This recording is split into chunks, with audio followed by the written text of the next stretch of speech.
Isso. O ministro-chefe da Casa Civil, o senhor me corrija se eu estiver errado, ele exerce uma função de costura, de urdidura das relações entre vários ministérios, ou seja, perpassa, as suas funções perpassam as várias pastas ministeriais, ou seja, dar apoio, articular, dar coesão entre as pastas ministeriais e no relacionamento entre o executivo e o legislativo.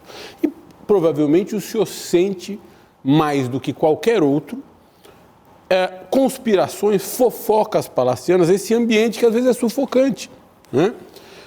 Como é que o senhor vê isso dentro desse governo?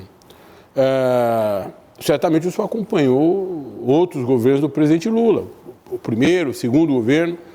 O senhor sente que há mais tensão entre pastas ministeriais neste governo, que há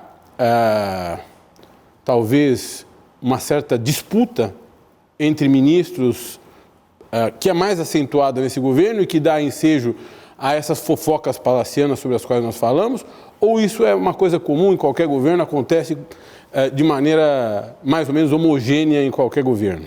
Olha, eu não consigo comparar com os outros governos do Lula porque eu acompanhava à distância, né? Eu fui, o primeiro governo do Lula, eu era vereador de Salvador. O segundo governo do Lula, eu era secretário do Jacques Wagner. E no governo de Dilma eu também fiquei um ano como deputado federal e fui secretário de Wagner. Casa Civil. Casa Civil, e fiquei um ano, quando Dilma era presidenta, como governador. Então eu não sei avaliar o ambiente aqui. Eu sempre pergunto às pessoas se sempre foi assim. A maioria das pessoas diz que sempre foi mais ou menos assim. Hoje tem um pouco mais, talvez pela velocidade dos meios, né? Da internet, do Zap. A velocidade da notícia falsa, ela impregna mais a realidade do que era 10 anos, 15 anos atrás. Agora, o senhor é um dos mais experientes, além de ter uma posição ministerial mais destacada por conta do que representa a Casa Civil, o senhor é um dos mais experientes no ministério deste governo Lula, né? E isso deve causar ciúmes, deve causar atritos por conta dessa posição que o senhor, de certa forma, exerce em relação aos demais ministérios. Olha, eu acredito muito mesmo, eu tenho repetido isso muitas vezes, em trabalho de equipe. Assim como na vida, numa empresa privada, qualquer funcionamento de órgão público ou num governo, ou você consegue impregnar um espírito coletivo de equipe, ou a chance de não dar certo é grande. Eu comparo às vezes com futebol, né? Nós já tivemos seleções maravilhosas que não ganharam a Copa do Mundo. Claro. Ou eu lembro de um do 78, 1982. 82 para mim é mim foi a melhor trauma seleção. Dos traumas. Sim. A melhor seleção de vários recente. Talentos. Nunca se jogou tão bonito como a Tão bonito. Mas em algum momento Mas ali. A defesa era descuidada.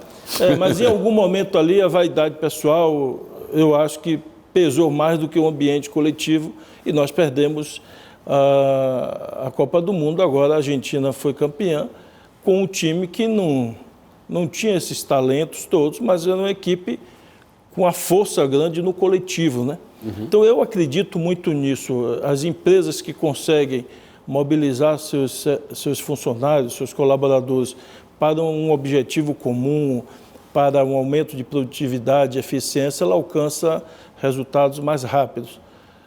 E o inverso é verdadeiro. Então, eu o tempo todo tento trabalhar com isso. E eu, inclusive, nos primeiros dias como ministro, normalmente o nome do ministério é ministro-chefe da Casa Civil. Eu pedi para tirar a palavra chefe de todos os lugares. Eu digo, eu sou o ministro da Casa Civil. Eu não sou chefe dos outros ministros, eu sou articulador dos outros ministros. Alguém tem que fazer o trabalho, cada um tem a sua função específica, a sua parte específica, e tem alguém que, ao lado do presidente, vai fazer esse trabalho de articulação. Eu fiz isso no governo de Jacques Wagner e estou fazendo agora. E, portanto, eu digo para todo mundo, eu não me encanto com o nome ministro, não me sobe a cabeça. A minha realização pessoal maior foi ser governador da Bahia, ter sido reeleito por 75% dos votos. das 417 municípios, eu só perdi a eleição em 2 municípios e tive mais de 90% em 63 municípios da Bahia. Então, minha vaidade está preenchida.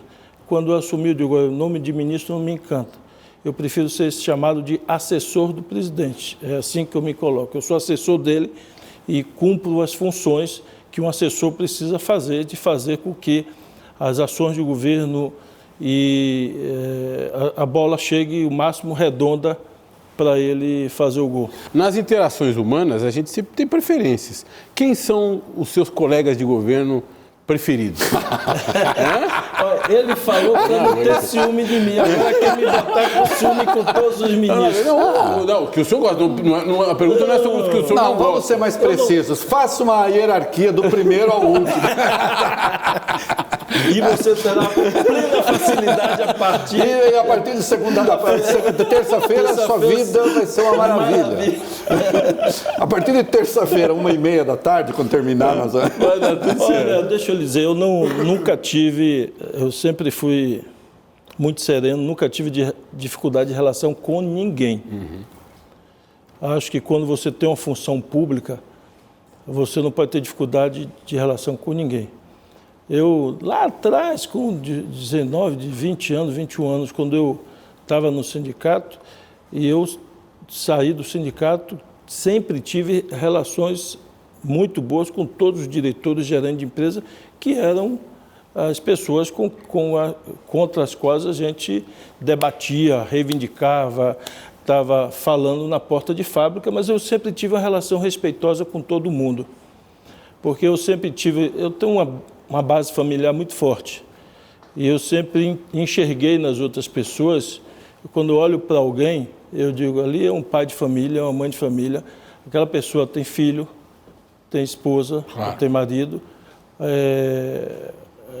tem parentes e que gostam dela, que ela gosta das pessoas.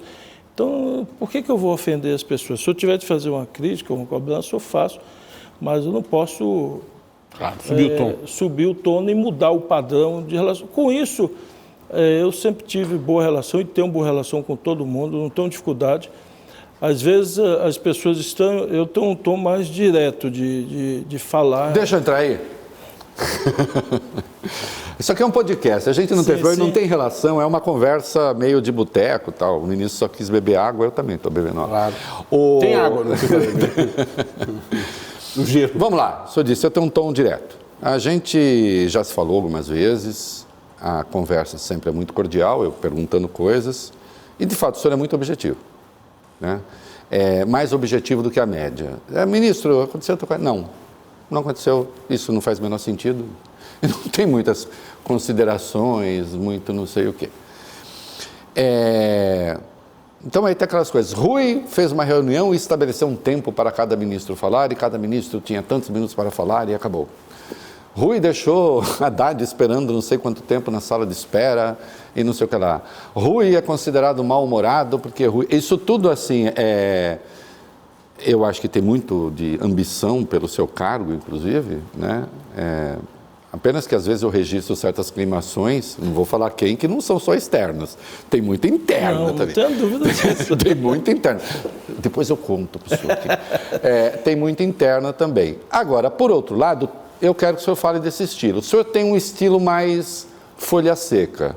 Assim, não é muito... Depois eu quero voltar, inclusive, à seleção de 82, porque a seleção de 82 se descuidou da defesa. E eu acho que o governo às vezes se descuida da defesa. Pode ter jogos brilhantes, mas se descuida da defesa. Mas tem um pouco do seu temperamento também, que talvez no governo da Bahia não aparecesse tanto.